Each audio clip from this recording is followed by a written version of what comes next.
What's up, everyone? We are live at 5. It's Wednesday, September 9th. I had to look. I'm Paul Wontorek. And Beth is frozen, maybe. Is that what's happening? And I'm here. I'm Paul Wontorek. I'm Beth Stevens. And we're joined, as always, by... Hello. the ghost in the machine. Yeah. So it's one of those days. It's one of those tech days. But, we get through it. You know what? Our guest today is someone who really knows how to make things work in challenging times. Who is here today, Beth? Alan Filderman is here today. He's the director of Godspell at Berkshire Theatre Group up in Pittsfield, Massachusetts. A real theater show that's really happening. Yeah. He's been giving everyone a real theater experience this summer, which has been really exciting. Critically acclaimed and extended. Yeah. So Beth will find out all about it. But first, let's do some news.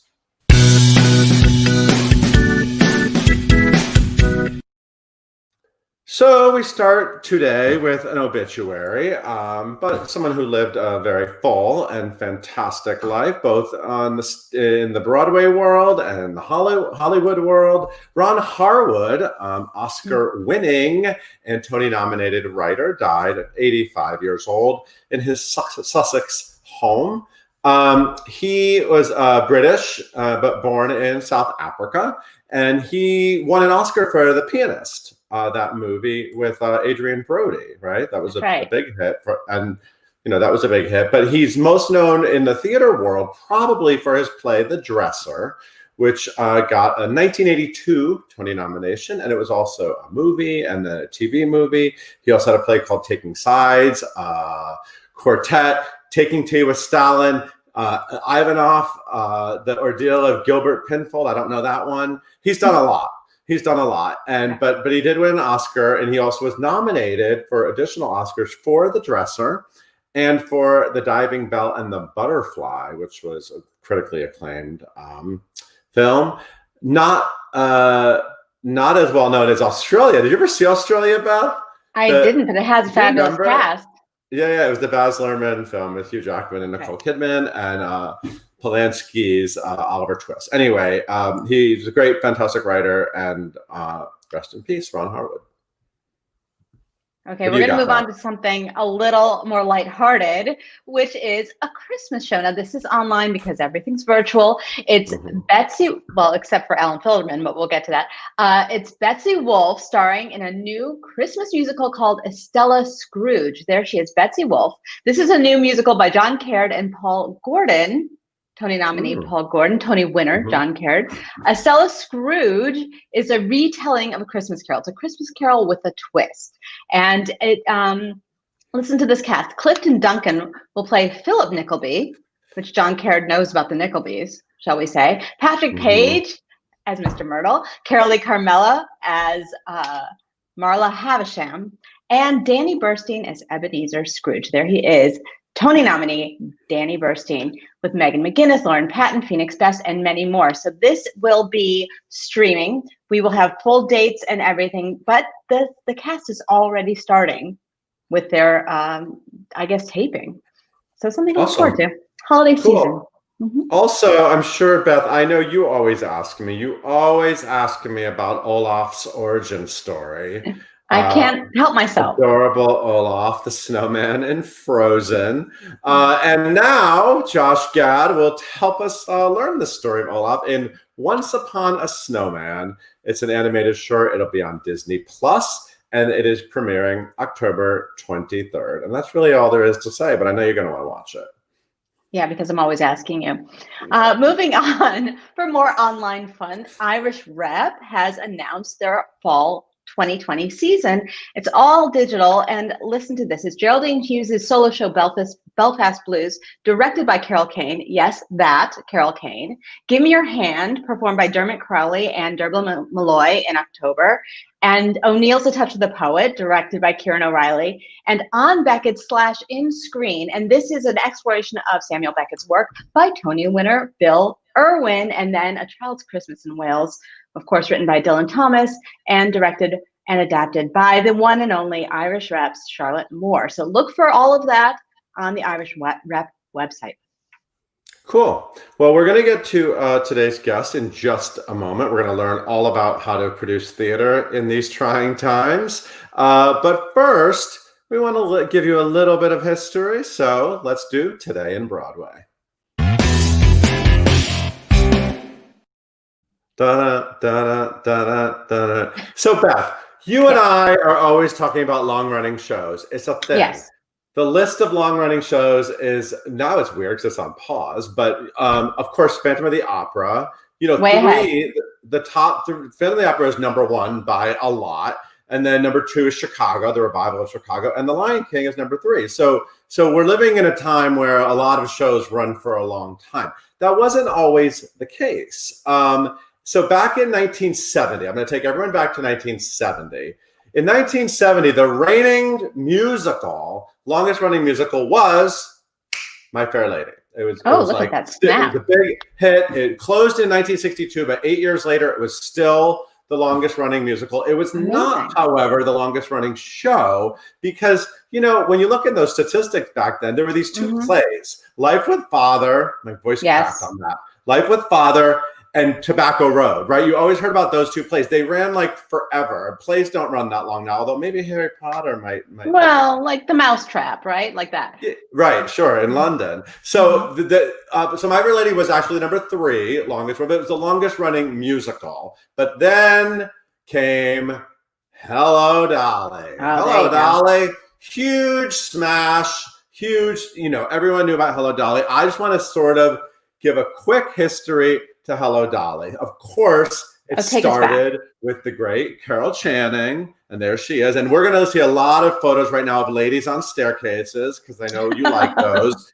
And look at all these amazing people that got to play Dolly. Carol Channing, and then Ginger Rogers, and then Martha Ray, and then Betty Grable, and then it had this huge reboot when Pearl Bailey came in, and actually they did an all-black cast. They switched over the entire cast. Huge hit. Then, of course, Barbra Streisand said, well, I'm going to make a movie of it. So Barbra Streisand, the movie came out with her. It was not such a huge hit, by the way. Then Phyllis Diller was in it on Broadway. Now, if you don't know who these ladies are, by the way, you better get on Wikipedia right after the show and start looking them up, because these are all very important people for you to know. Very important ladies. Very important ladies. But what was happening in 1970, which is what we're talking about today, is the great Ethel Merman came and got to play Dolly, and she was the final Dolly. She said they originally asked her to do it when they were first developing the show, but it was while she was in Gypsy, and she apparently said, I don't want to do another long runner. So she knew it was going to run. But she finally took it over. She said she would just do it for a few months. But get this, you're going to like this little tidbit. She did say she would do it, but they had to add 2 songs for her. Jerry Herman, in like the 8th year of the run, added World Take Me Back and Love Look in My Window, 2 command songs. And they were apparently maybe written for her originally to be in it, but they added songs for her to do it. And it sort of rebooted the show once again. And on September 9th, that's today, in 1970, it took over the mantle of My Fair Lady for longest running musical on Broadway. It was at 2,717 performances. They had a big matinee performance. David Merrick was a producer. He, of course, loved shenanigans and press events. So it was a big on-stage event. Mayor Alfred B. Del Bello of Yonkers was there, and he declared all of the 7 ladies who had played Dolly Levi to be honorary citizens of Yonkers. And then they rolled out, show the photo, please, Caitlin. Caitlin found video of this enormous cake. Look at this cake. This is a David Merrick-sized press event cake. Now, the New York Times, in their reporting of this event, they pointed out that it was actually plywood. That's not a cake. That's plywood. That's I hope no one tried to cut into it. It's so showbiz. It's so Broadway. It's so showbiz. Balcony. David Merrick just brought some wood out, painted it white, said it was a cake. So anyway, that was an amazing milestone. It happened on this date in Broadway history. And of course, now, if you look, Hello Dolly is now the 20th longest running show. So that shows how many long running shows have come since. So that's all I got. Ago. That's our history lesson for the day. Go listen to the cast album after Live at 5. Definitely. Okay, good. Well, thank you, Paul. Caitlin. Wow. I know. Did you learn a lot? You got to look up all those women. I learned a lot. Yes, the cake. Hashtag fake cake. It's trending. Do they do that anymore? Well, no. Everything's so like they do like the, what's his name? Bobby. What's the guy? Buddy? He makes cake now. The cake guy? Makes cakes. The Buddy guy. Buddy. He has a TV show. He makes, okay, never mind. Anyway. Buddy makes cakes. Buddy makes cakes. Anyway, that was wonderful. Let's welcome our guest, Caitlin. Yes, I'm going to tell y'all about who we have today. We have Alan Filderman joining us today for Live at 5 Home Edition live right here on Facebook and YouTube.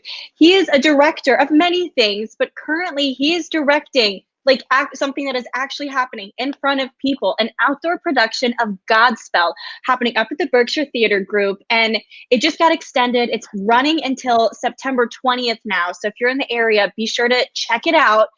You guys can follow along at Berkshire Theatre Group on Twitter and Instagram. Leave all of your questions in the comments below for us to get to Alan. And everyone, please welcome Alan and Beth.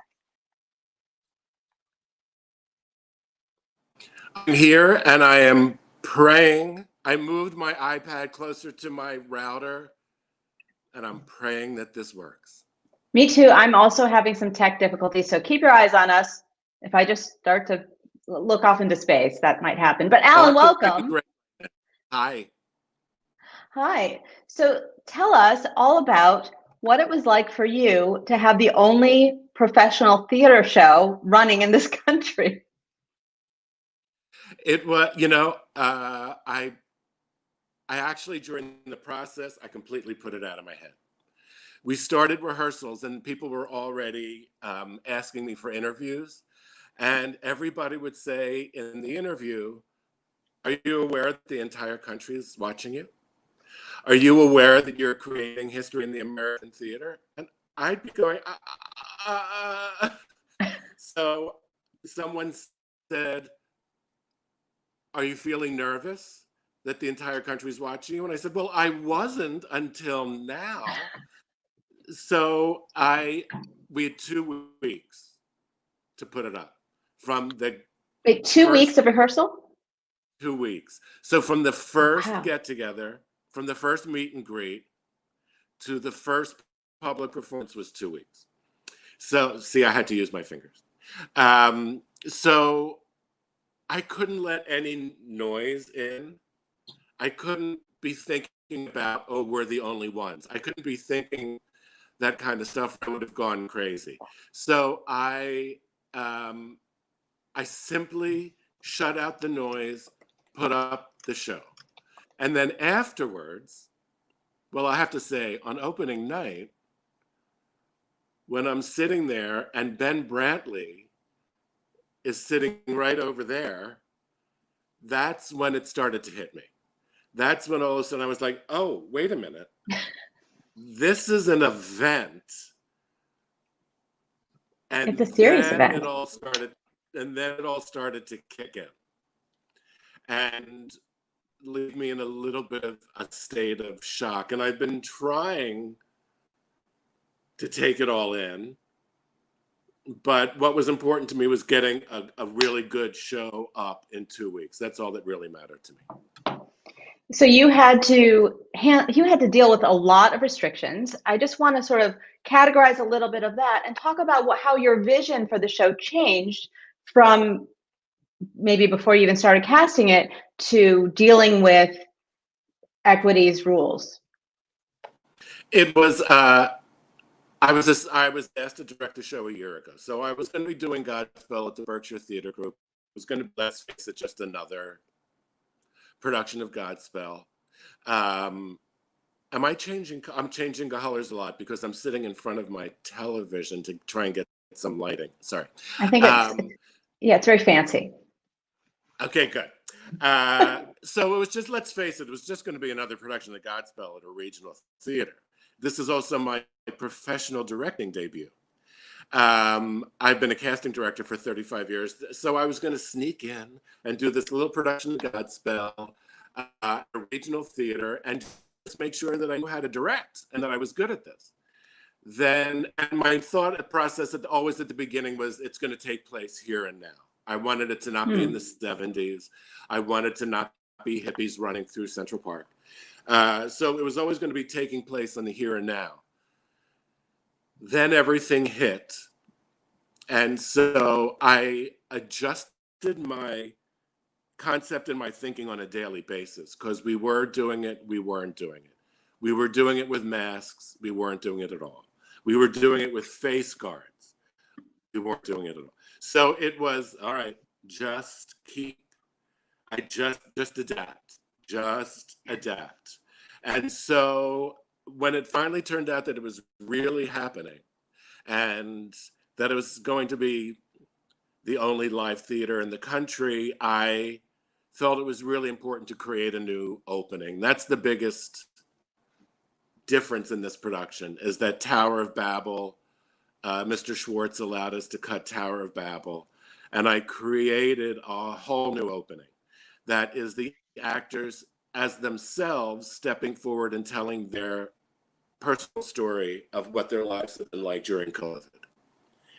And how was that? I mean, they actually wrote something and then you just like trimmed it a little bit, edited? Yeah, they all wrote their stories. I asked them to write their stories of their experiences over the last 5 months. And they sent to me. I edited them, I trimmed them. I went to them and I said, I need a little bit more of this. I shaped them, I put them in order. We then did a thing at the end with a cacophony so that there's something for the shofar and for John the Baptist to come into. And that gets the show going. And then, as you probably know, Godspell is constructed with a lot of ad-libs. In the script itself, it says ad-lib here, ad-lib here. So we made the ad-libs COVID, today, pandemic, to 2020 ad-libs, so that the audience knows that while they're watching this and going through this, it's completely in the moment. That was what was important to me, and that's how the whole concept developed. How emotional was it for you when an audience walked into that tent for the first time and sat down? Really, really emotional. Again, I wasn't thinking about anything. I was thinking about, this is literally, Alan, don't let it be boring. It can't be boring. It can't be boring. I mean, these people, just get it done. You're doing Godspell. Nobody's allowed to touch. Nobody's allowed to be within, we haven't gone, they can't be near each other. They can't sing to each other's faces. They have partitions.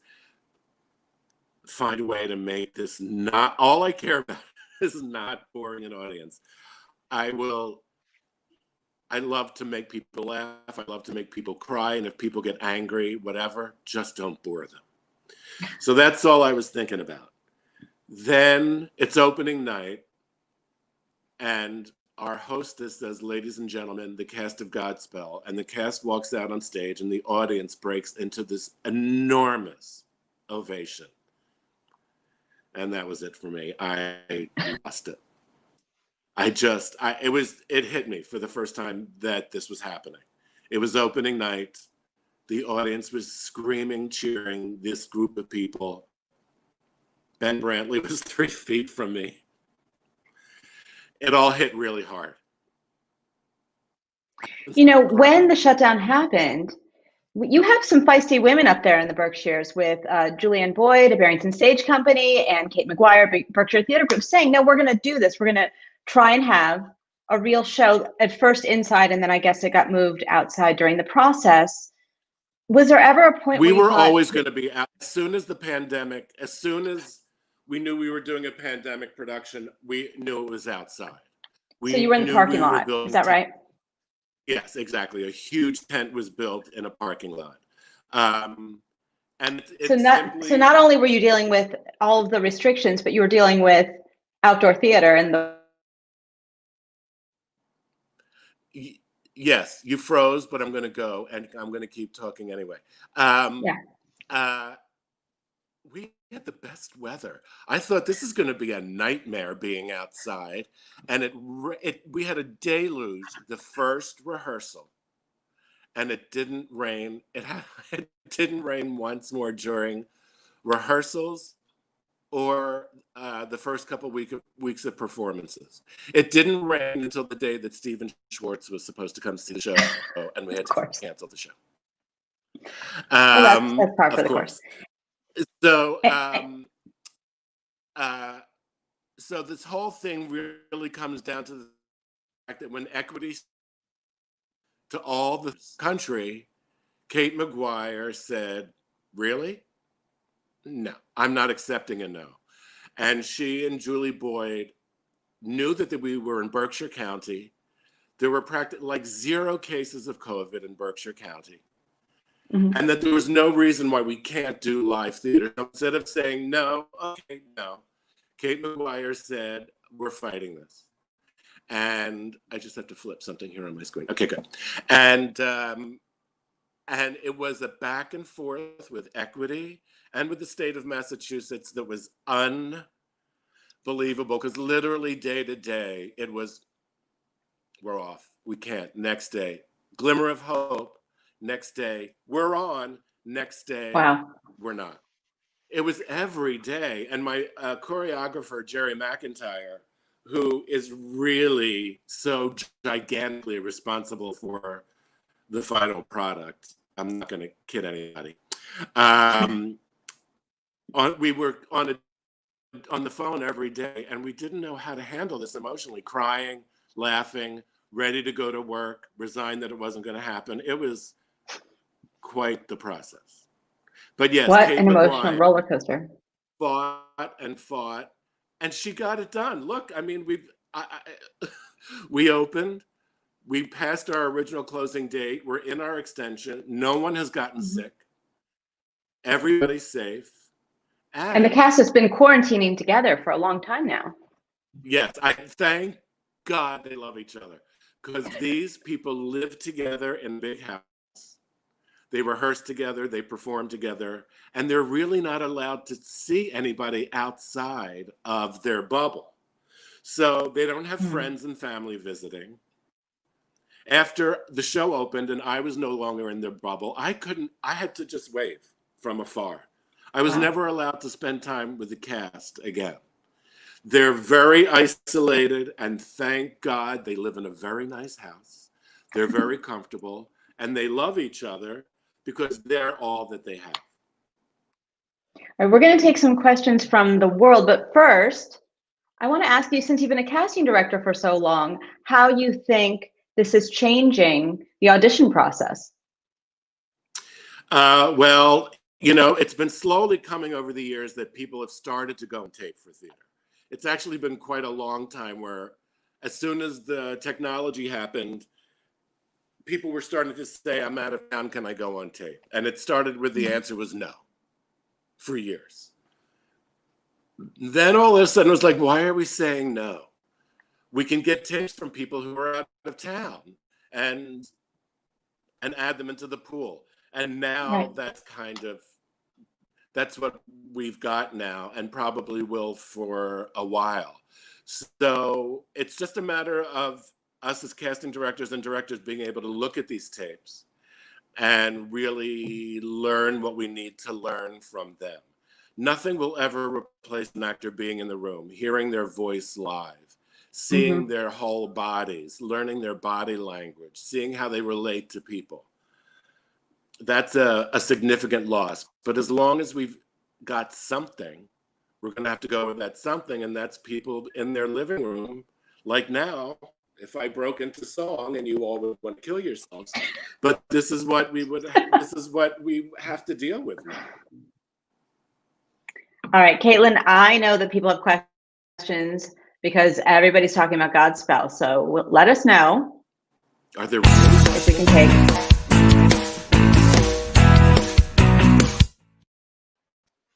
Yes, there are There she really is. questions. I had to do Of my course there little are. music intro. Okay, so Alan, first question for you is Margaret wants to know, as you as like the director and the cast, were there any specific lyrics or moments of the show that felt like they hit differently because we are in the time of COVID? Like she said, when wilt thou share the people? Quite an important sentiment in this moment. Is there one that really hit you as you guys were putting this show together? Yes, something happened in rehearsal one night that has been written about and such, was that when Jesus, the actor playing Jesus, Nick Edwards, first learned Beautiful City. And it was the first time he was doing it like on mic in front of people. And he got halfway through the song and all of a sudden he heard the lyric for the first time. And if I were a better person and a better director, I would sit here right now and quote that lyric and you'd all be so impressed. It's not coming to me right now, but he broke down. We had to stop because he just started sobbing because he heard, we could build a beautiful city, not a city of angels, but we can build a city of men. No, that's not it. Oh, I hate myself. Anyway, he sat there crying, and of course, COVID. Nobody could go up and comfort him. Nobody could go and touch him or anything. Yeah. So I said, if this were a different time, everybody would be hugging you right now. But that's the time. Then afterwards, all of a sudden, every lyric, everything, save the people, prepare you the way of the Lord. When will you save the people? All the way through, all these lyrics started resonating. And interestingly, it was when they started resonating with the audience that I first got. I'm like, it's Godspell. I'm listening to the show. Yay. When the audience started hearing these lyrics and having these really strong reactions, that's when I went, oh, this really has an extraordinary significance right now, Alan. And I finally got it. Wow, I love that. So Jenny wants to know, Alan, what is your own personal relationship with the musical Godspell? Did you grow up loving it and listening to it, seeing it? What is your relationship with the musical? Sure. Here's how old I am. So they sent out the first national in 1971, and I saw it at the Forest Theatre in Philadelphia. I worked at the Forest Theatre in Philadelphia. I sold candy drink, orange drink, candy, orange drink in the lobby at the Forest Theatre in Philadelphia. Godspell came into town, which is ridiculous when you think about it, because Godspell was created in this tiny little black box and then played off Broadway. Then they send out a first national, and it's playing a theater with 2,000 seats. Yeah. Wow. But I completely fell in love with the show. I was a stage door Johnny. I started hanging out with the cast at 16, 17. I thought I was so cool. Cheryl Barnes, who went on to sing Easy to Be Hard in the movie of Hair, was in it. And a guy named Mark Shera, who went on to he starred in like San Francisco PD or something, I don't know. But that's when I first saw Hair. And then of course I bought the album and listened to it. Then the movie came, then there was an off-Broadway revival. So it's a show that I've been seeing and listening to since I was 17, which is a really long time ago. So yes, I knew the show really well when we headed into, when I was told, when Kate asked me to direct it, I knew the show really, really well. It's been with my whole life. Oh, I love it. Okay, I think we can do one more question. And Okay, Jonathan wants to know if you can pick one, what is one thing you're taking away from this experience, of being such a pioneer and directing the show that you have been loving your whole life? What is one thing you're going to be taking away from this? Oh, it's so hard not to be egocentric. Oh, come on. No, I would love to say I'm taking away that I've shared love with theater with the world. That would be such a great answer. The truth is, what I'm taking away is this was my professional directing debut. I directed 3 student productions before this. Crazy. What I'm taking away from this is I didn't do this. Yeah. I put this baby up in 2 weeks with the help of Jerry McIntyre and our musical director, Andrew. Jerry McIntyre and Andrew Baumer were unbelievably essential to the entire process. And the show wouldn't happen without them. But my takeaway is, oh my God, I'm a director. I did this. Yeah. And not only did I, all the fantasies of like opening night before and people saying, wow, that was really good. You did a great job. They came true. It could have look been. at what you had to do. Yes. Putting it up. My goodness.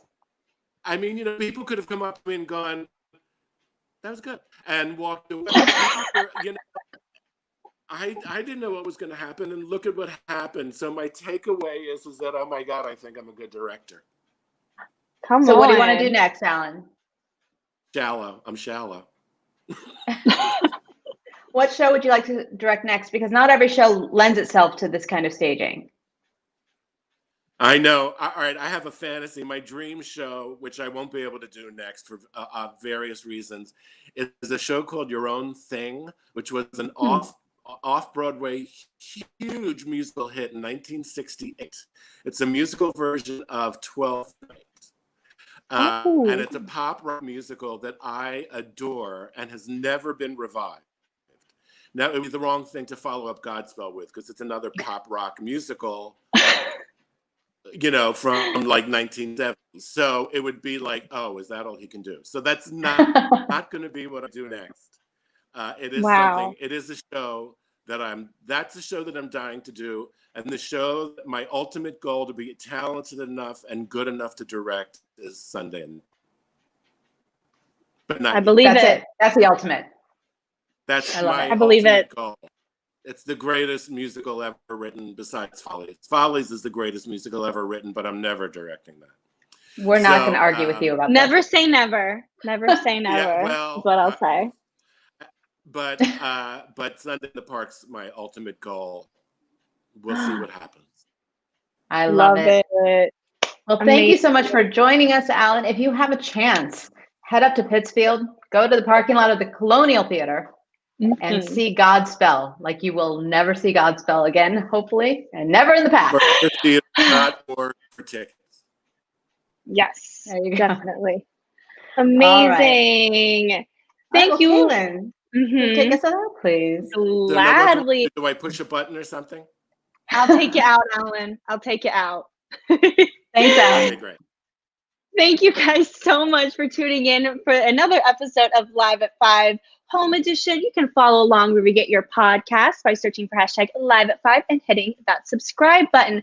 Be sure to tune in tomorrow when we talk to some new friends and faces. But taking us out today is cast members of various productions of Rent singing Will I and Benefit of Be an Arts Hero. Will someone care? Will I wake tomorrow from this night?